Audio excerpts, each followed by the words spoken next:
Hi everyone, welcome back to my channel. Today is day 24 of 25 Days of Christmas, and for this one we are of course talking about the original Black Christmas. So this one and Krampus, like I said in my last video, are absolutely my favorite Christmas horror movies of all time.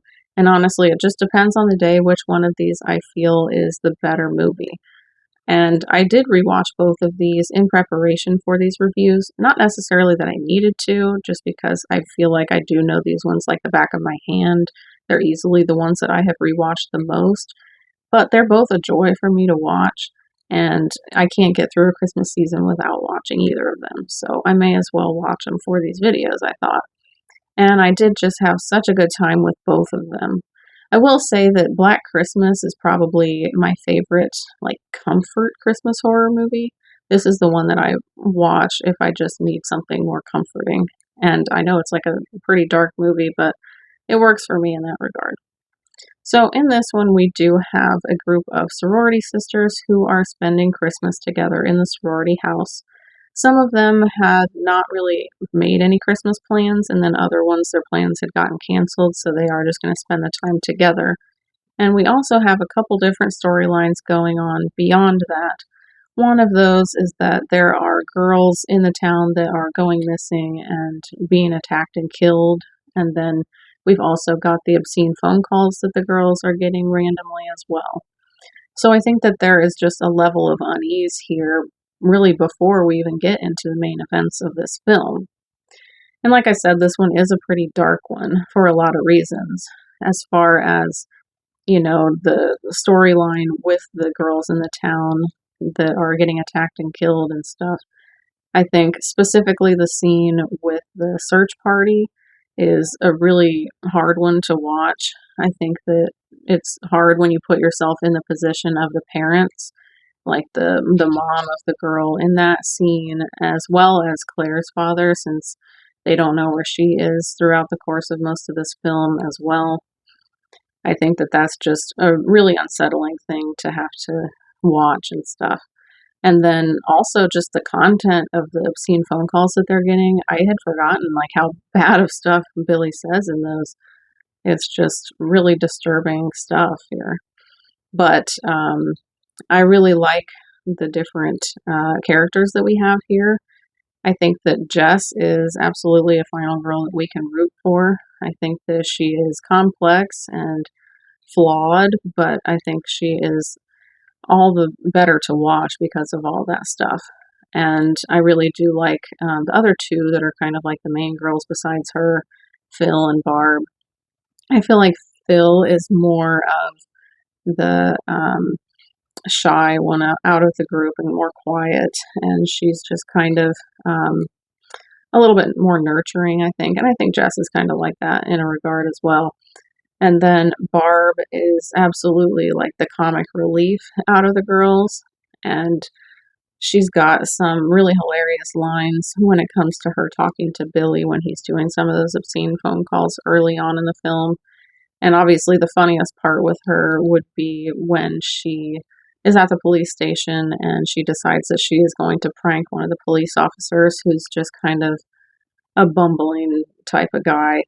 And he is inevitably going to get ridiculed by some of the other police officers later on in the film because of what she did. And I think that that is just a super funny payoff when you get to that part as well. Also, just have to say that I really love that one of the other police officers in there, it happens to be the dad from A Nightmare on Elm Street. And then the other comic relief that we have would be their house mother. And she is just hysterical throughout the course of this film, whether it be her, hiding alcohol all over the house because she is not about to deal with all these crazy girls sober. And honestly, I don't know if I can blame her with some of the ones that they have in here. But then there's also just the way that she reacts to getting that horrible dress from the girls, or nightgown, or whatever it is.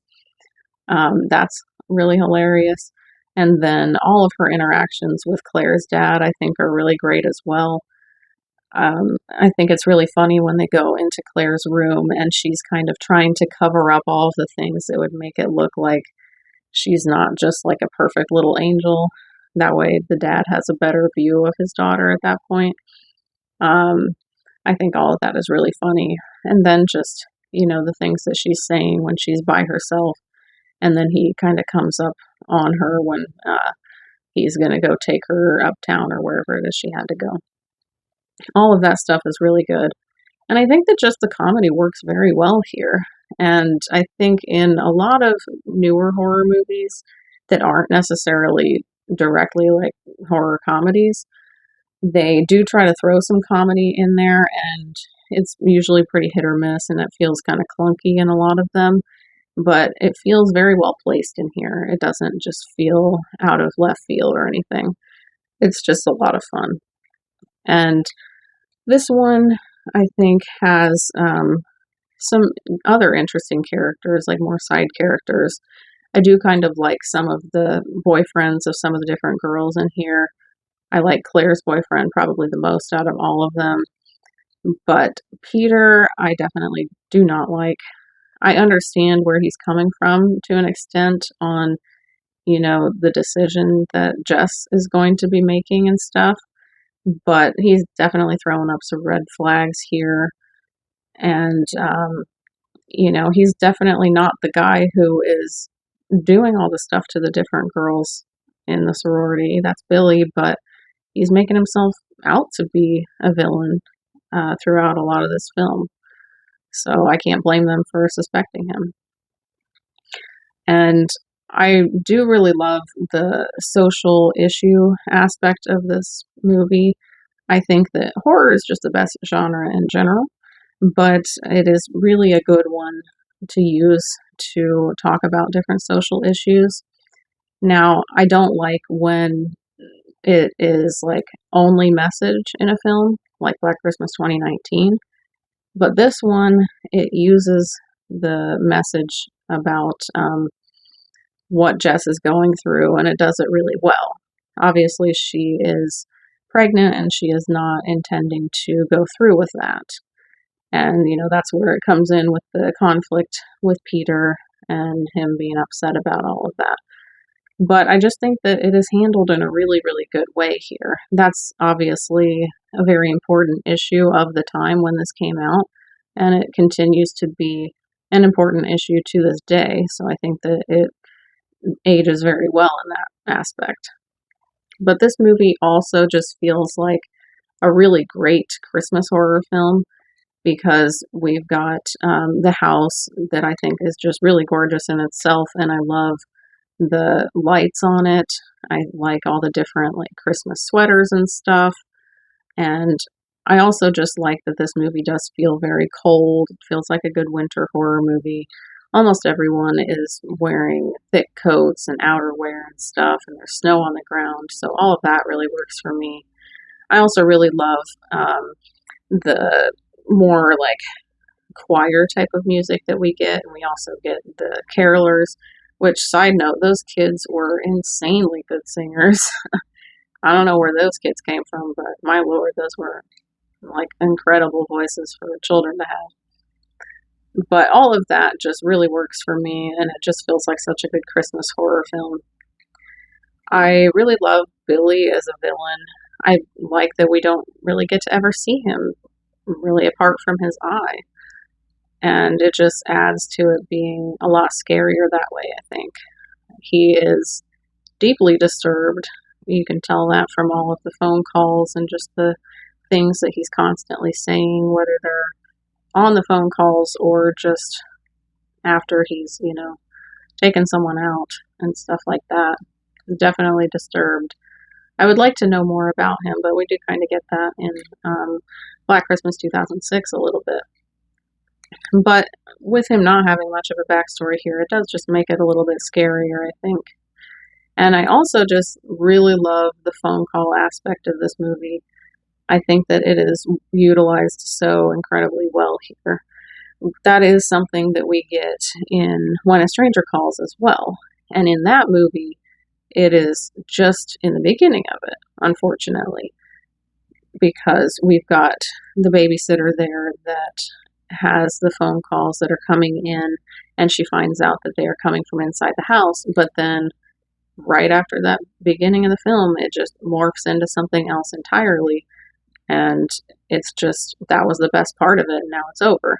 However, Black Christmas, though, we have those obscene phone calls throughout the film, and we have like the aspect of them trying to trace the calls, and then finally in the climax, we find out that the calls are coming from inside the house, and it just is the proper way to set that up. It was utilized so much better here, and I will always like that aspect of it. I think it's just such a creepy part of this film.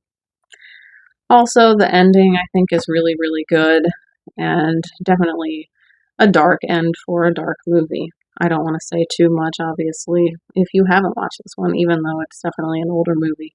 I still don't want to ruin it for anybody because it's just such a classic. But I want to know your thoughts on Black Christmas 1974 down in the comments. Do you think it is the greatest Christmas horror film of all time? Do you just like it or do you not like it?